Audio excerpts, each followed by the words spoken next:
Здравствуйте! Мы продолжаем с вами обсуждать возрастно-психологические проблемы.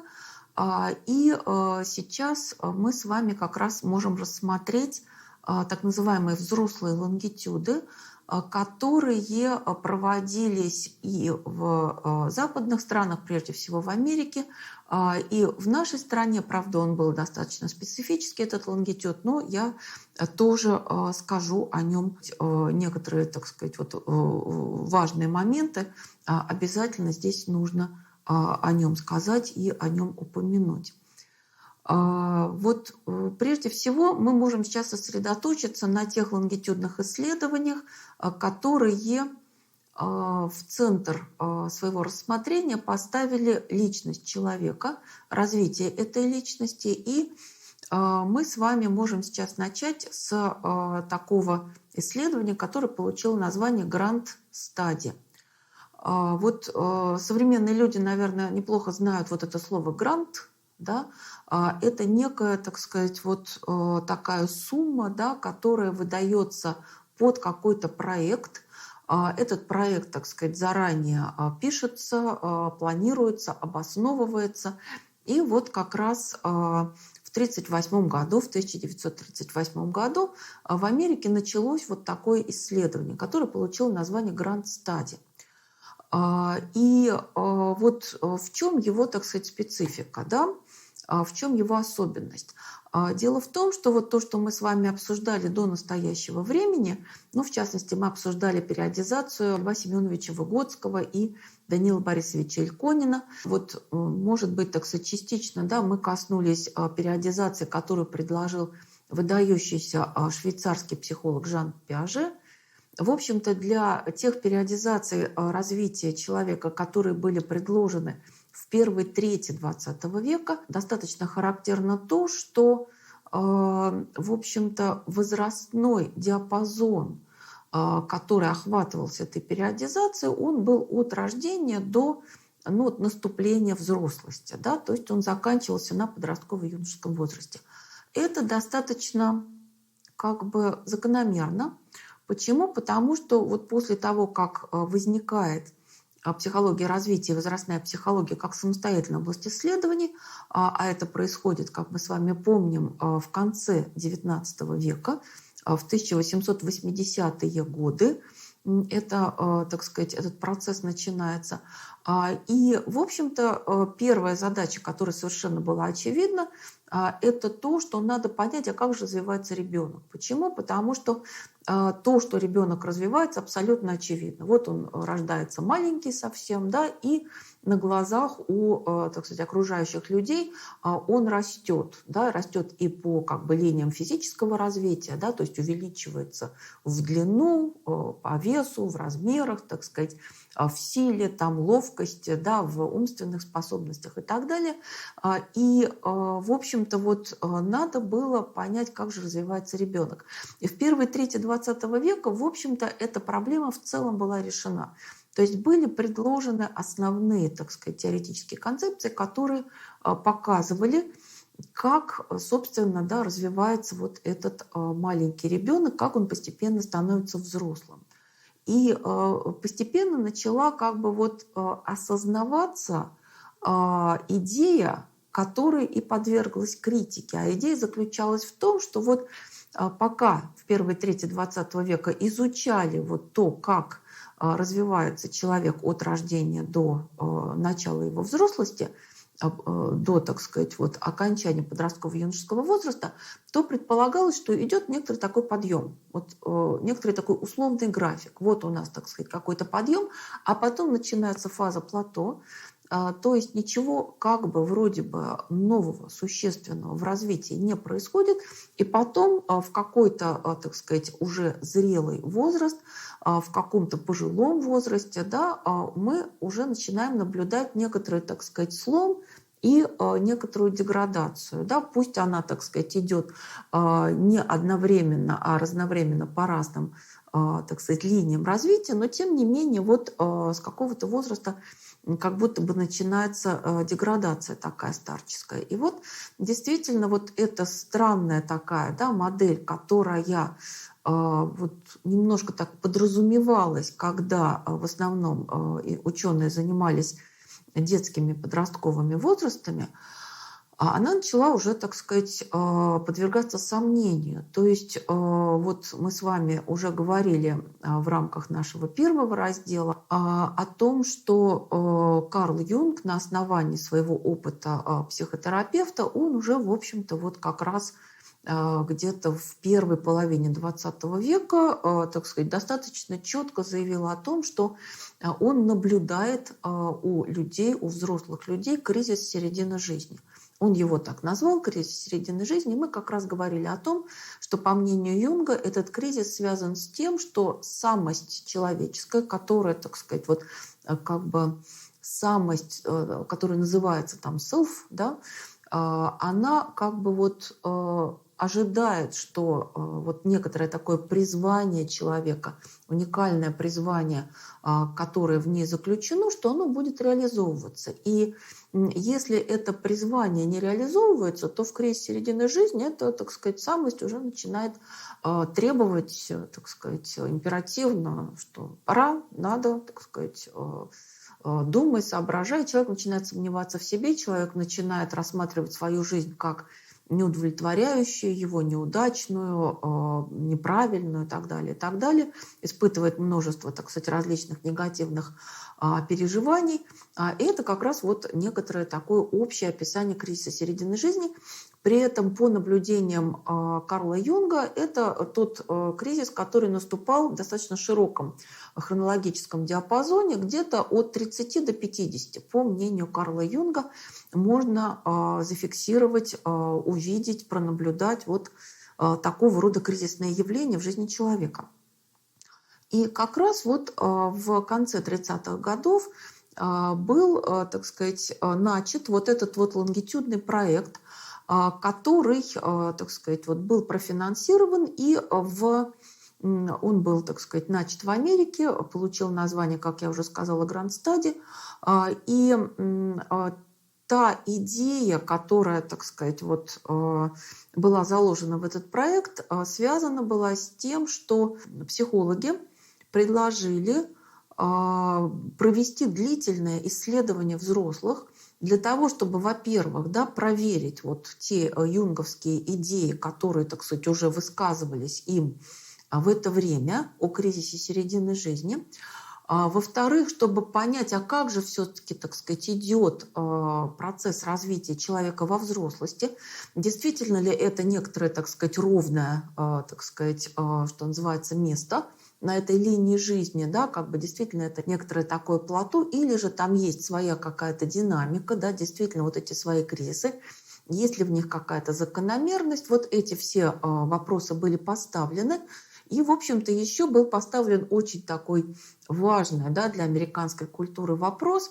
Это то, что в результате такого рода исследования взрослых людей, прослеживания их жизни во взрослости, можно будет, анализируя эти результаты, сформулировать некоторые предикторы взрослых достижений. То есть слово «предиктор» — это такая калька с английского слова, да, это как бы фактор предсказывающий, да, фактор-предсказатель. То есть по каким признакам можно как бы предположить или предсказать будущую успешность человека уже в его, так сказать, взрослой жизни. И вот под эти задачи, так сказать, было получено финансирование, проект начался. Надо сказать, что выборка, которая была вот сформирована под этот проект, она была достаточно специфичной. Отчасти это было связано с теми задачами, которые были поставлены, в частности, вот про предикторы жизненного успеха. Выборка состояла из почти 300 молодых людей, которые поступили на первый курс Гарвардского университета. Как вы понимаете, в Гарвардский университет не каждый рядовой американец поступает.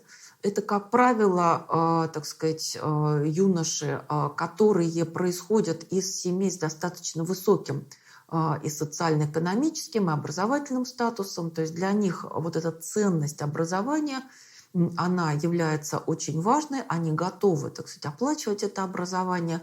И, в общем-то, вот Гарвард считается такой кузницей американской элиты.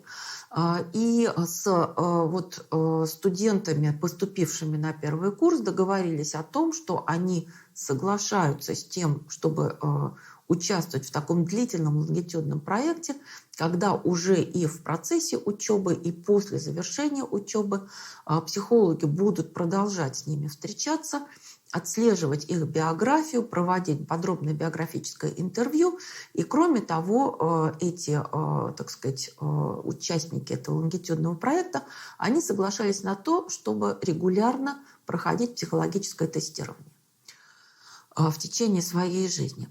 И, в общем-то, я думаю, вы понимаете, что это проект, который стоил огромных совершенно денег, потому что когда вот эти вот участники исследования находятся в стенах университета, они, в общем-то, действительно пребывают в одном городе, в едином пространстве, и они достаточно легко доступны, но когда они уже заканчивают обучение, то они, так сказать, разъезжаются по всему миру, и их надо, что называется, регулярно отслеживать, догонять, так сказать, и приезжать к ним, так сказать, да, вот в те места, местности, города, там, да, страны, в которых они оказываются.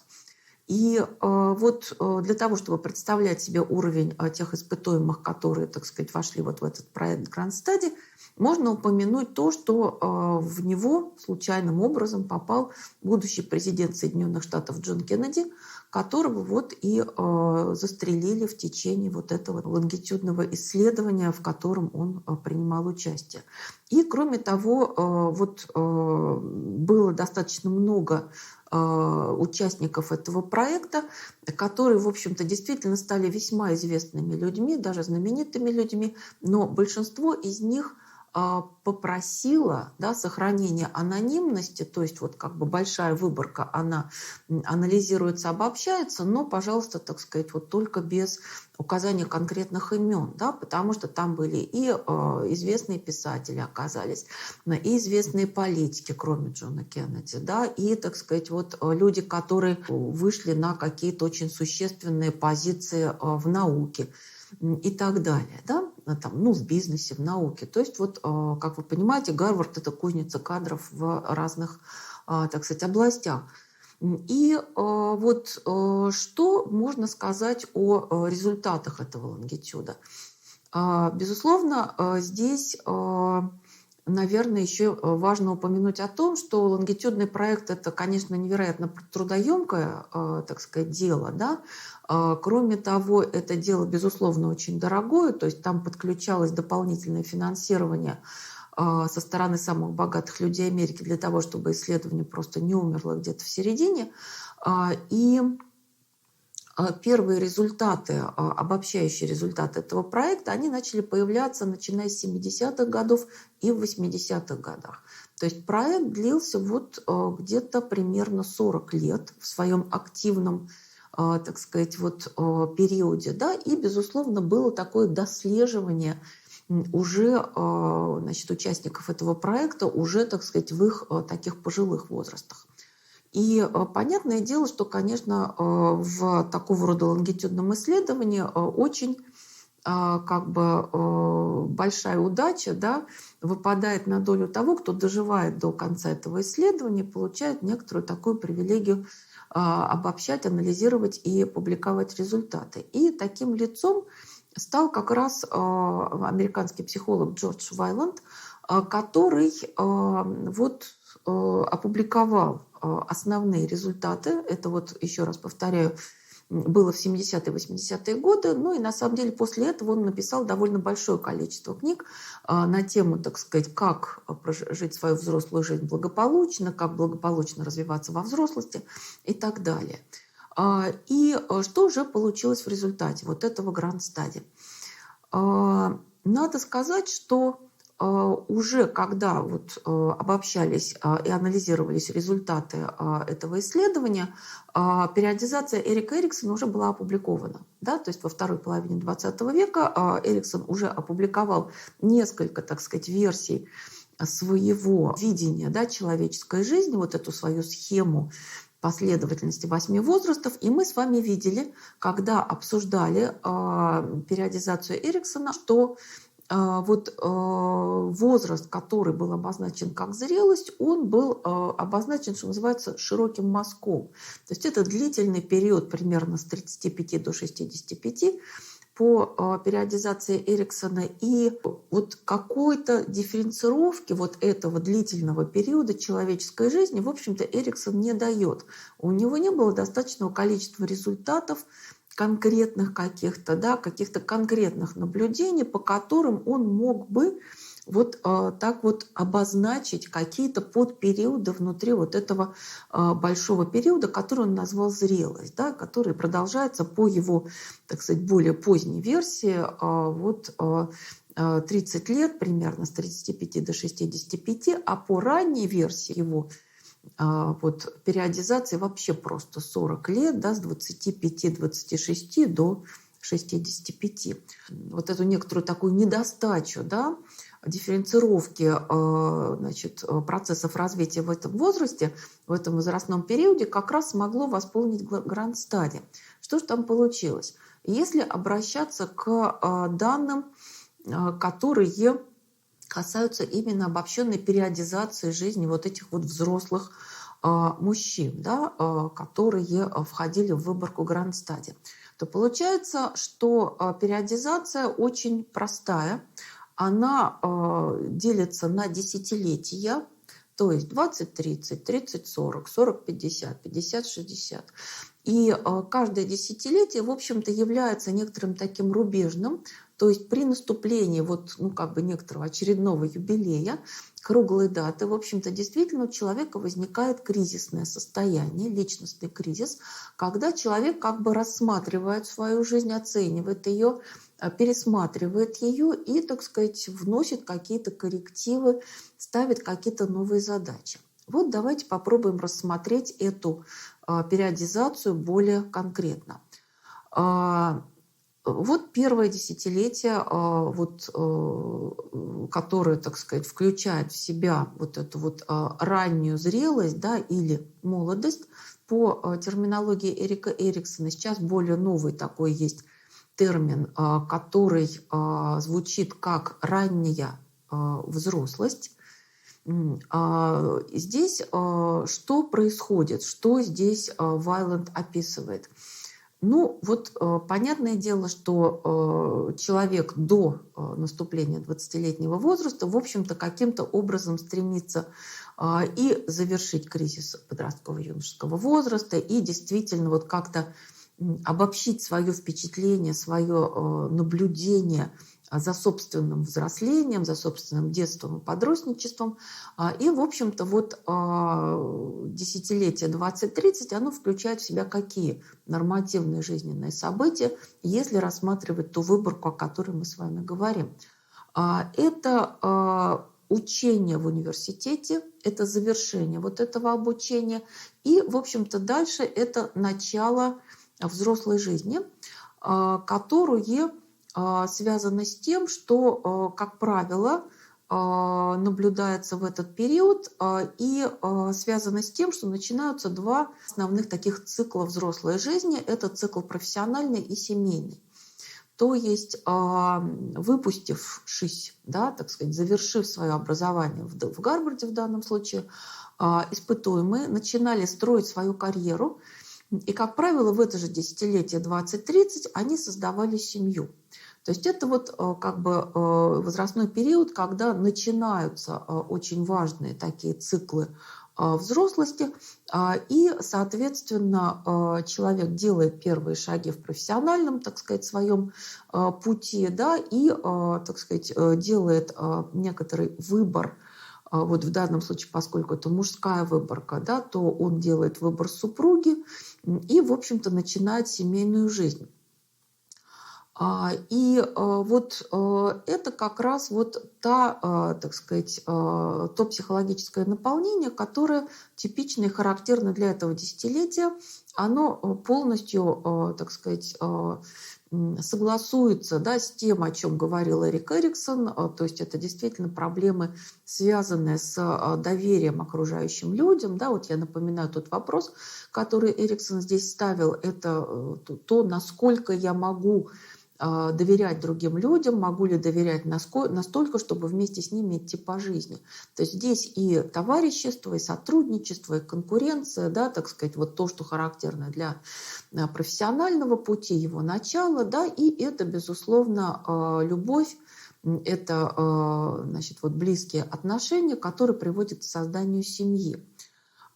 И, соответственно, вот это вот такой как бы период полный каких-то надежд, зачастую может быть разочарований, может быть ошибок, исправление этих ошибок. Вот вступление, как бы первые шаги взрослой жизни.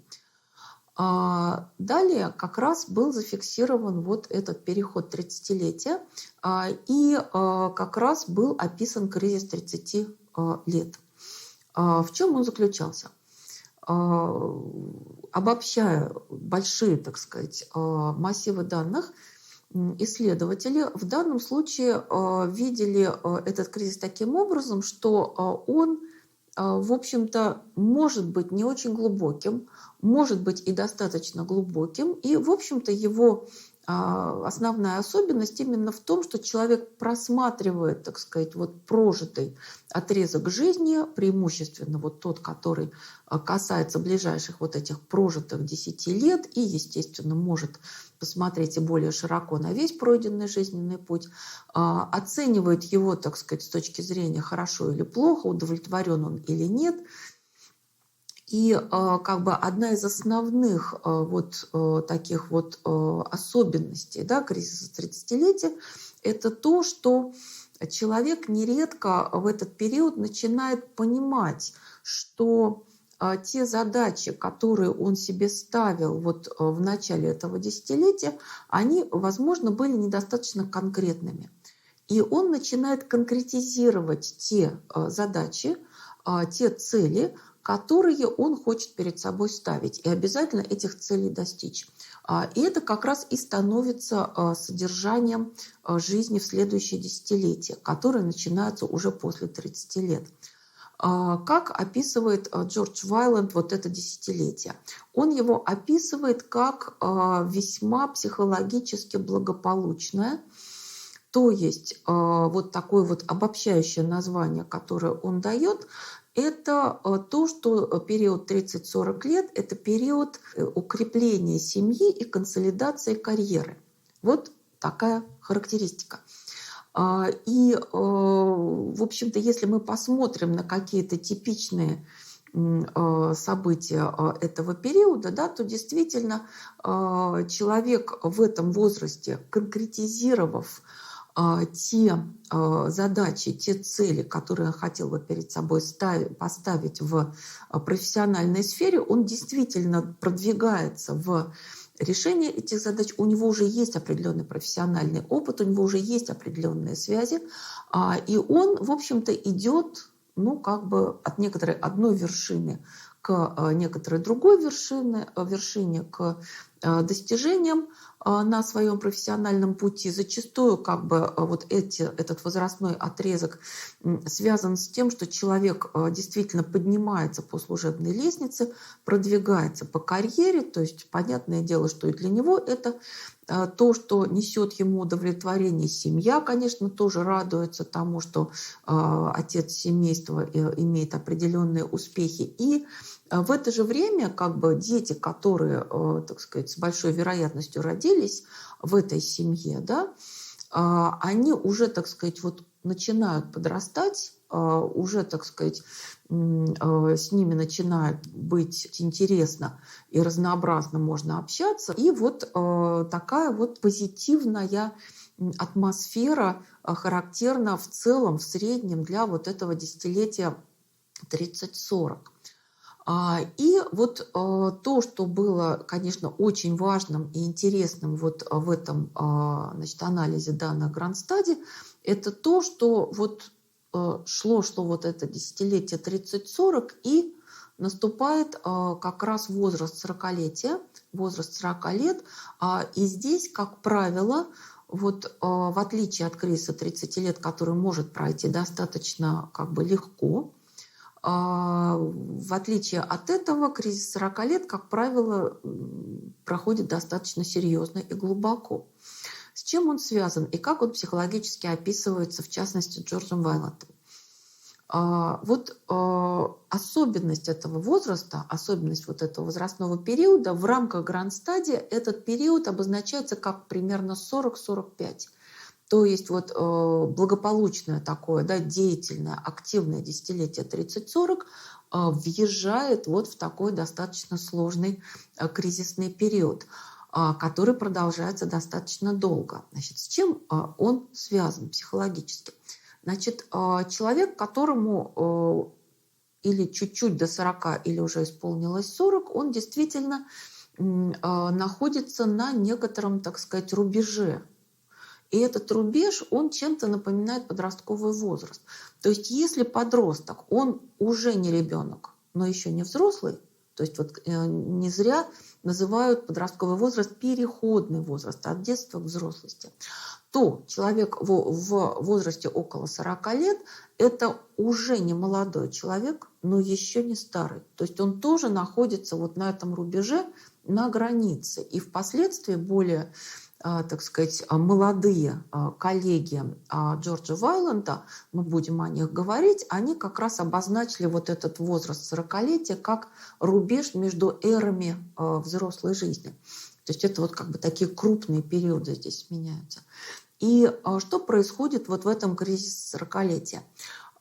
Очень типично, вот если отталкиваться от того, как рассматривал кризисы Эрик Эриксон, да, то есть вот эти вот полюса, да, то как раз Вайланд говорит здесь о том, что человек начинает самоопределяться по, так сказать, полюсам молодость-старость. И это именно потому, что он сам уже, так сказать, не очень-то молод, да, но еще не стар.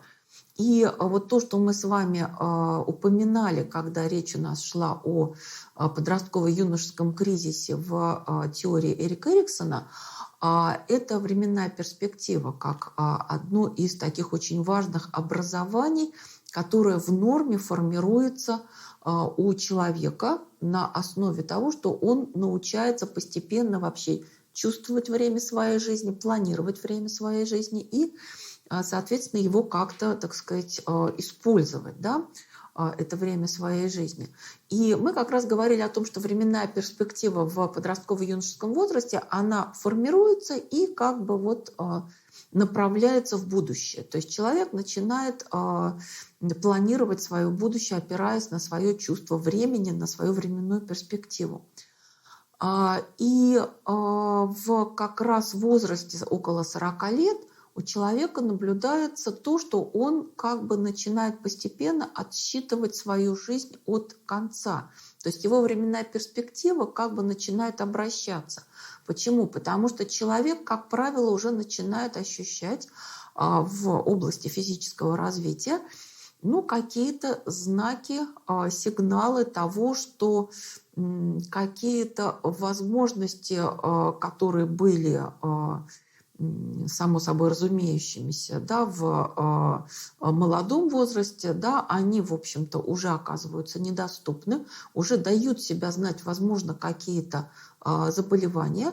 И нередко человек, на самом деле, по общему представлению о своем здоровье начинает понимать, что он как бы вот вероятно проживет столько-то, и это как раз влияет на то, как обращается его временная перспектива и как он начинает постепенно отсчитывать свою жизнь от предполагаемого конца и, соответственно, ее планировать. Это вот как бы вот эта вот молодость, старость, да. Есть также, так сказать, очень важные какие-то сдвиги, которые Вайланд обозначил как связанные с мужественностью, женственностью. С чем это связано? Вот еще в первой половине XX века, когда началось активное исследование интеллекта, в общем-то, было показано, что имеют место различия в развитии вербального или невербального интеллекта у мужчин и женщин. Как правило, у мужчин в среднем гораздо лучше развит невербальный интеллект или пространственный интеллект, или интеллект действия, который связан с конструированием, с пространственными представлениями, пространственной ориентацией и так далее, и так далее. Вот он лучше развит у мужчин, чем вербальный интеллект. То есть вербальный интеллект у мужчин развит несколько хуже в среднем, да, а у женщин наоборот.